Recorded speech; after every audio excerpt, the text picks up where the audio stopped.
Hello, welcome back.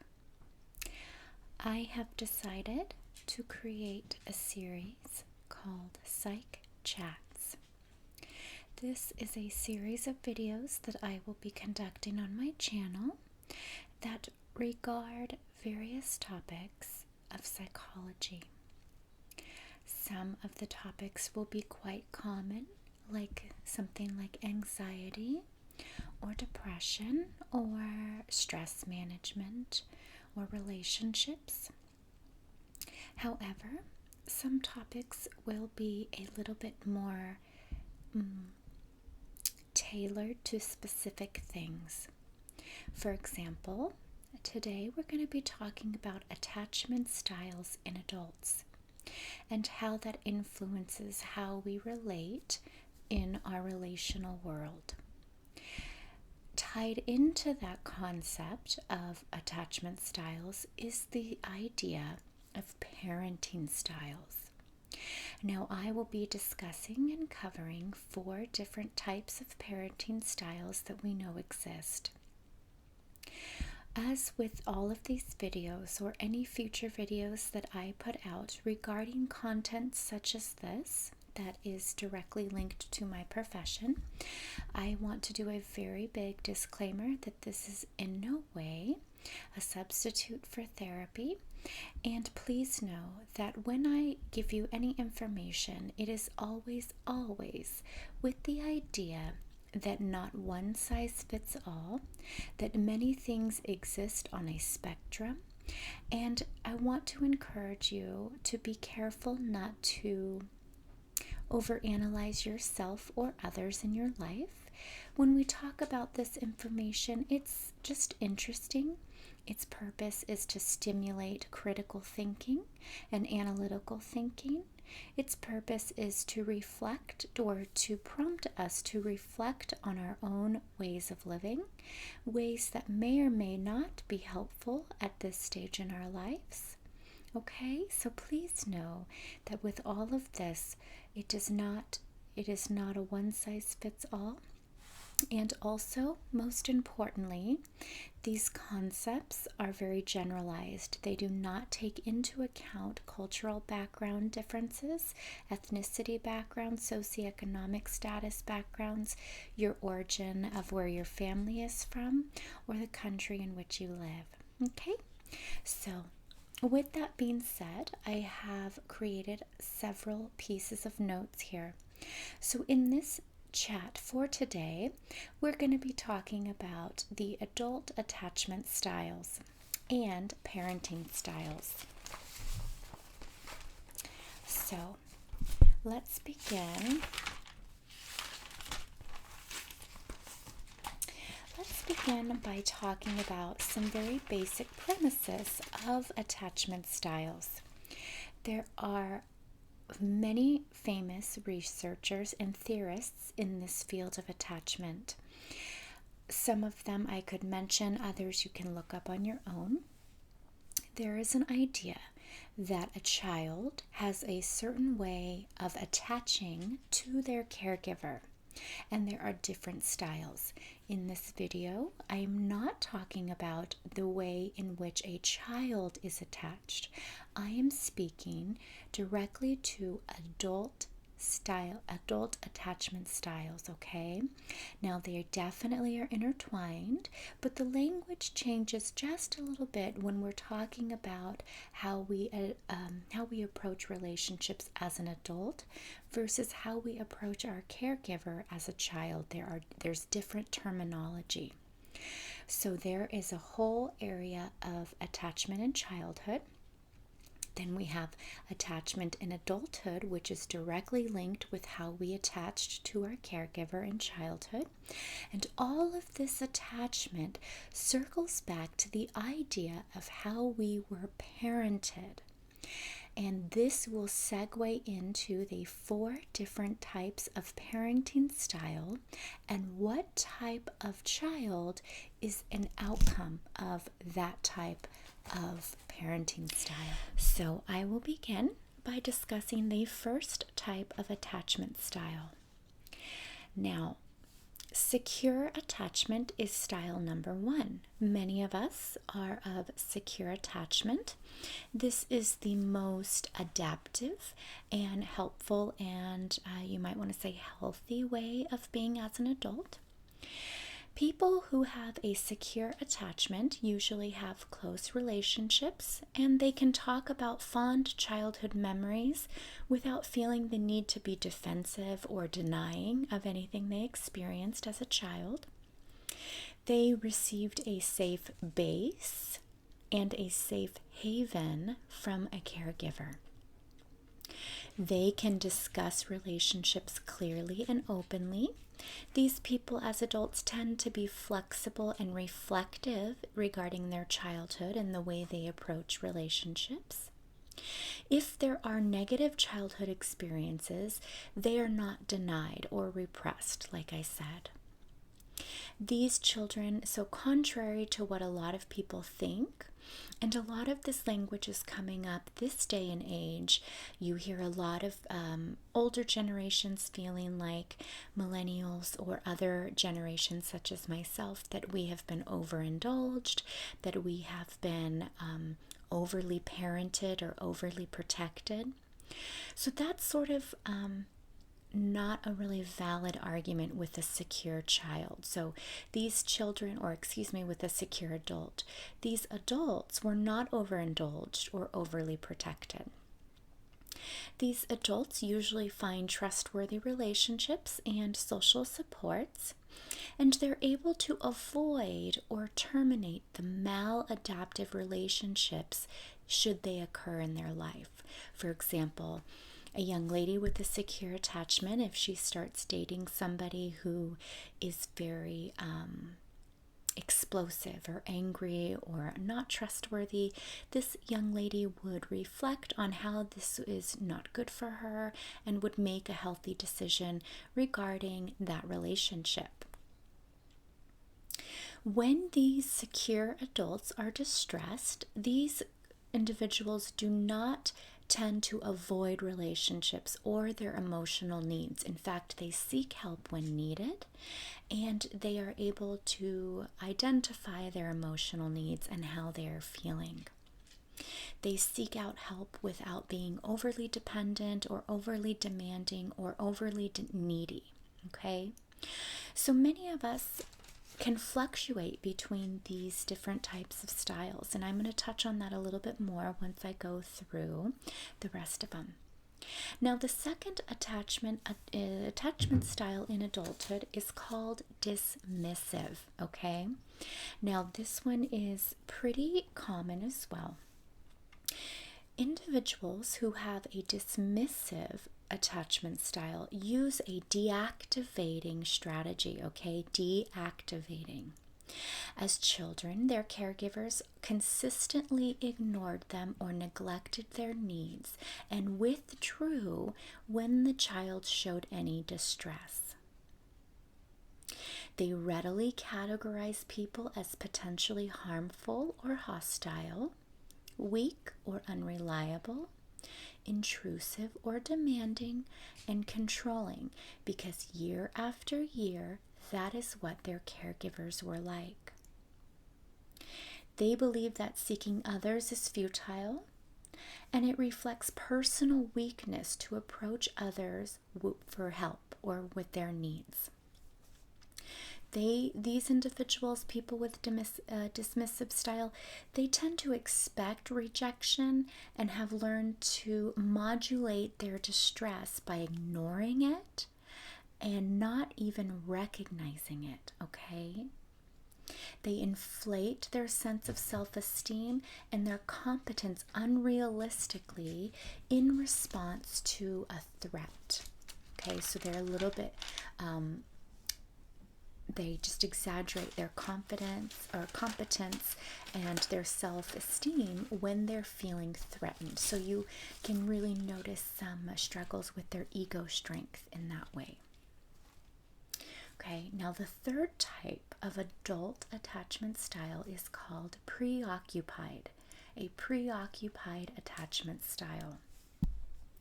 Now, these where dismissive was deactivating, the preoccupied is hyperactivating. This is a hyperactivating style with an exaggeration of emotional needs. These are typically highly anxious people who often suffer in their daily lives. They tend to be entangled in angry, idealizing, or worrisome preoccupations about others in current or past relationships.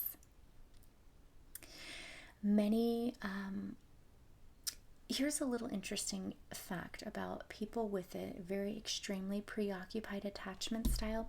These individuals also tend to be categorized by rambling a lot, having a rambling style of speech, and oftentimes they can't finish a sentence or a thought. It's an interesting piece that the research has shown with this attachment style. They lack self-confidence and they doubt their own abilities. They perceive themselves as weak, and they believe neither in their ability to cope nor in the person to respond in a trustworthy way. So they don't believe in themselves and they do not believe in others. These people tended to have caretakers who were self-absorbed or preoccupied with themselves. Okay? Now, these parents, they would not be able to keep their child's mind in mind, so they're not thinking of their child's needs. They responded to that child unpredictably or inconsistently. Due to this, the child maximizes their emotions in an attempt to get through to the caregiver. So we have an over-dramatic expression of their emotions. They exaggerate the emotions to get the attention of the caregiver. So a child would do this, and they hold this same style of approaching others into adulthood. So people with preoccupied attachment, their primary fear is losing relationships, and these abandonment threats readily disrupt and consume their lives with drama-laden scenarios. So there's always drama.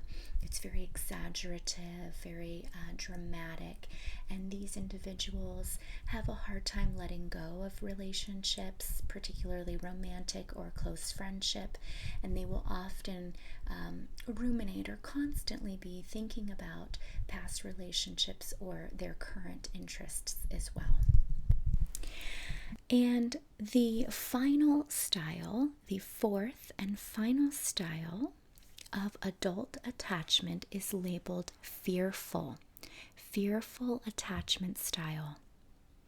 Now, fearful is the most symptomatic of all of these styles. As children, there was no pattern of a defense system or any coping skills that this child could develop. There was no stable coping or no stable pattern within the parent. This disorganized person becomes a fearful adult who alternates between a dismissive style and a preoccupied style of coping. This child sees their parents as sometimes a source of comfort and at other times a very big source of danger. So we're talking about abuse.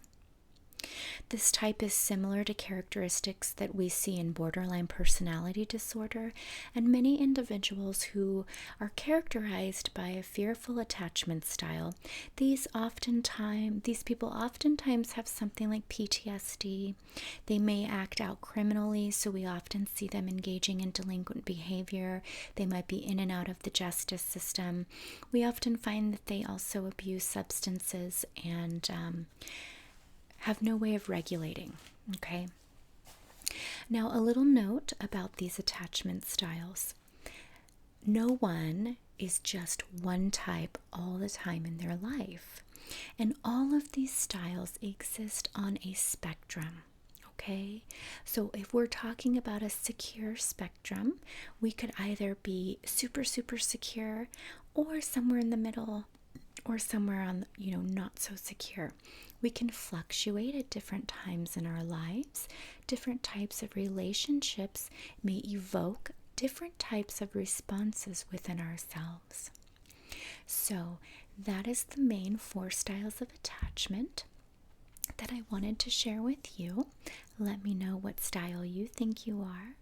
And if you have questions wanting to elaborate on any of this, I would love to engage with you in that way. So feel free to comment.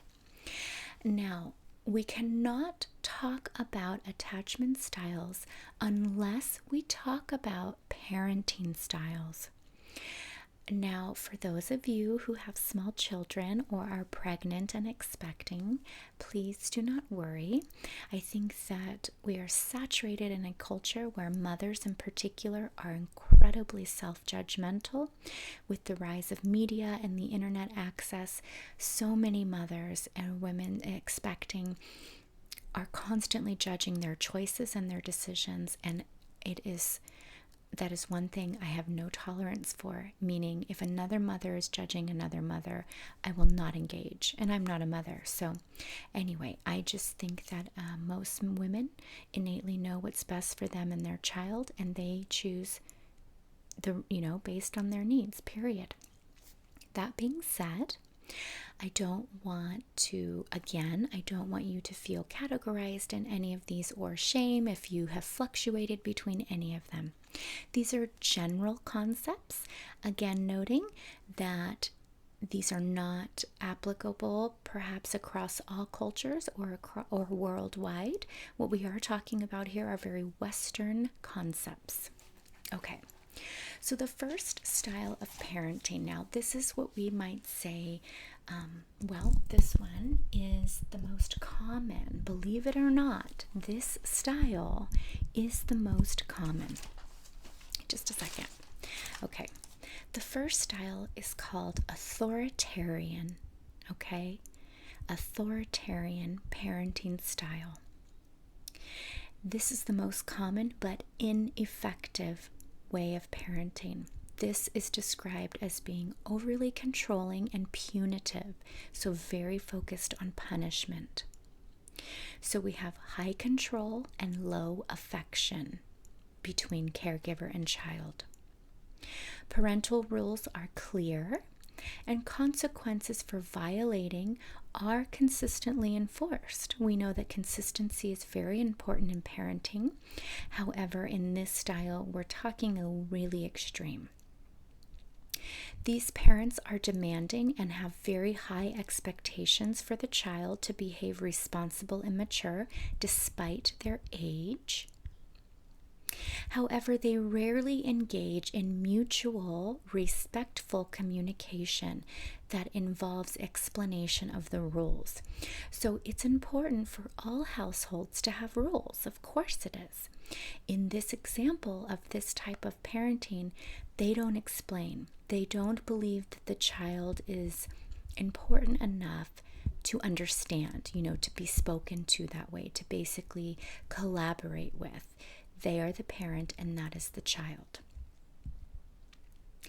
Children of these parents learn to hide any signs of vulnerability from their parents and then eventually themselves.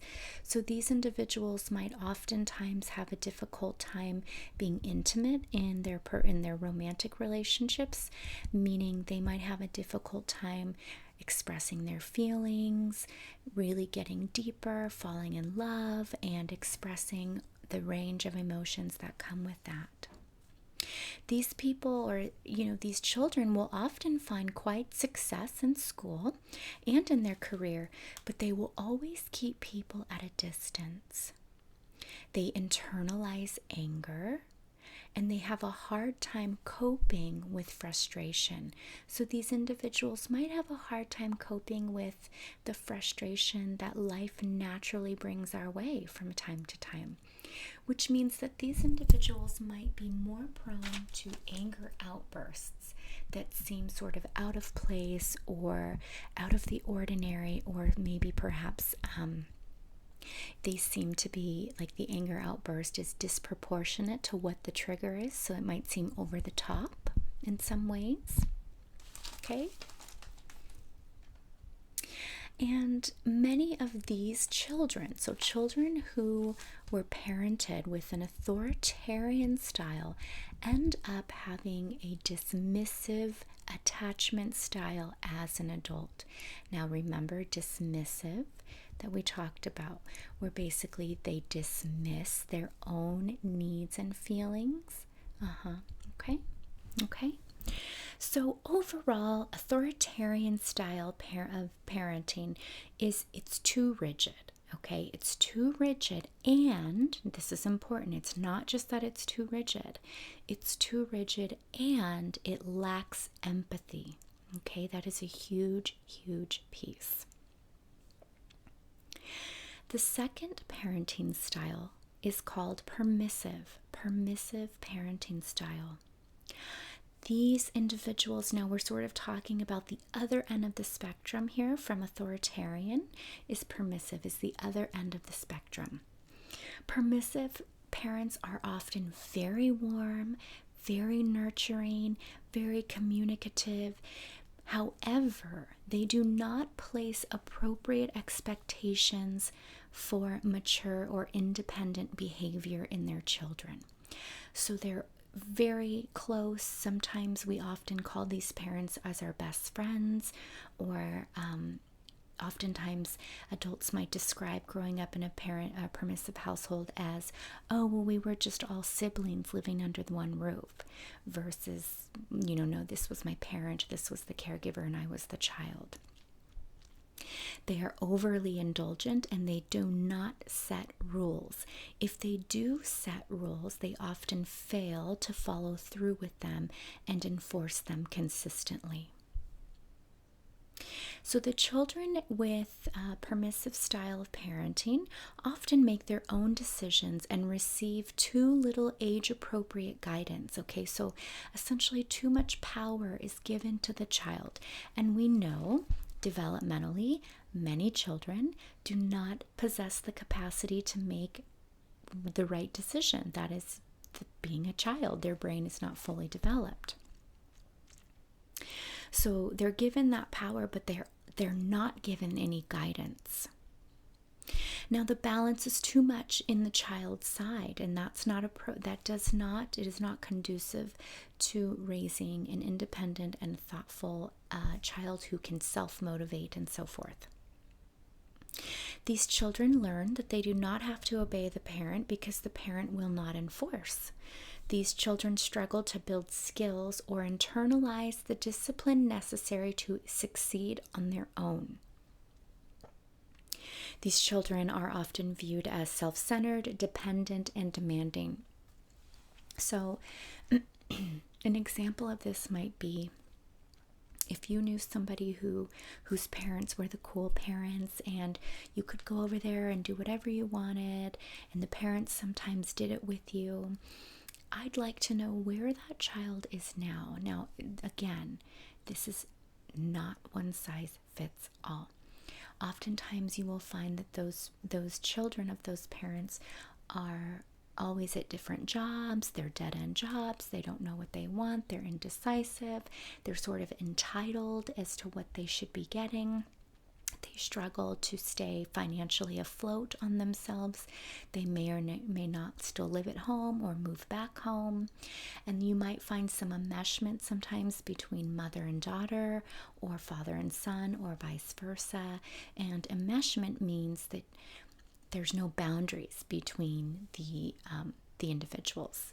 And that's a topic for another video. Okay. Now, the third style of parenting is called disengaged, the disengaged parenting style. Now, this can also be characterized as a neglectful parenting style. This is very sad, actually, very, very sad.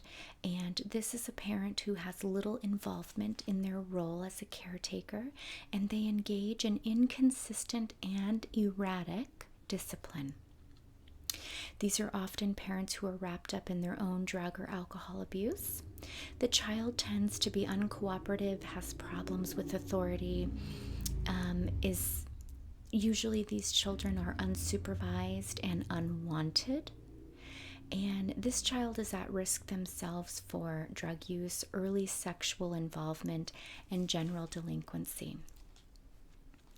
Now, you will typically find that many young people who are struggling with being in and out of the criminal or justice system or using substances too much, you will often find that they did not have the type of household and parenting that is required to build, or to help shape a functioning adult. Now, the last style and the most effective style of parenting is called authoritative. Okay, so the first one, one of the bad ones, is authoritarian, where that's too strict, too rigid, with no empathy. Now we have authoritative, and this is effective and produces well-adjusted adults. This style combines firm limits and reliably enforces the rules, but with affection and communication. So explaining to the child why this is a rule, explaining to the child why this is not allowed in our house, explaining to the child that their behavior isn't good. So for example, if a child is, let's say, if a child is behaving poorly, you do not say to the child, "You are bad, you are so bad, you stop." Instead, you say, "The behavior that you're doing right now, throwing rocks or throwing the sand, is not a nice behavior. It's making me feel whatever." So what I'm getting at is you do not say to the child that they are bad. It is rather their behavior is bad, okay? So in an authoritative household, you are engaging the child in discussions around making choices and decisions. Now, this is obviously within appropriate boundaries. These parents are typically sensitive and responsive to their child's needs. And when these parents can, they give the child an opportunity to be involved in family decisions. And you give the child choices. This is a big thing. All children need to have choices. This could be as simple as letting your toddler pick their outfit for the day. Obviously, you wouldn't just let them pick random things, but let's say you would choose 3 outfits and lay them out, and then allow your child to choose of those 3 outfits. So you're giving them that sense of power and autonomy. Also, in this household, there is a lot of collaborative family bonding through whatever way, spending quality time together and such. And we know that authoritative parenting is quite helpful, and it is this type of parenting that produces a securely attached adult. Okay, so that is concluding the main topics that I wanted to discuss in this psych chat. I, again, want to say that we fluctuate between all of these. Nobody fits into one. None of us fit into one box. However, these are some conceptual guidelines that we can sort of internalize and think about as we approach the world, as we approach others and come in contact with all of our different relationships, and as we reflect on our own childhood, and as we reflect on our parents and our caregivers in that way too.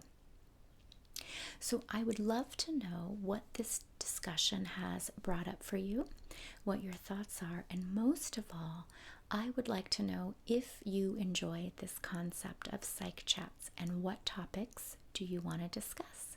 Now, I have some of my own, and I would like to do things that aren't so general like anxiety and depression, but things that go a little bit more in depth and concepts that really can get us thinking inward. Thank you so much for joining me today, and I'll see you in the next video.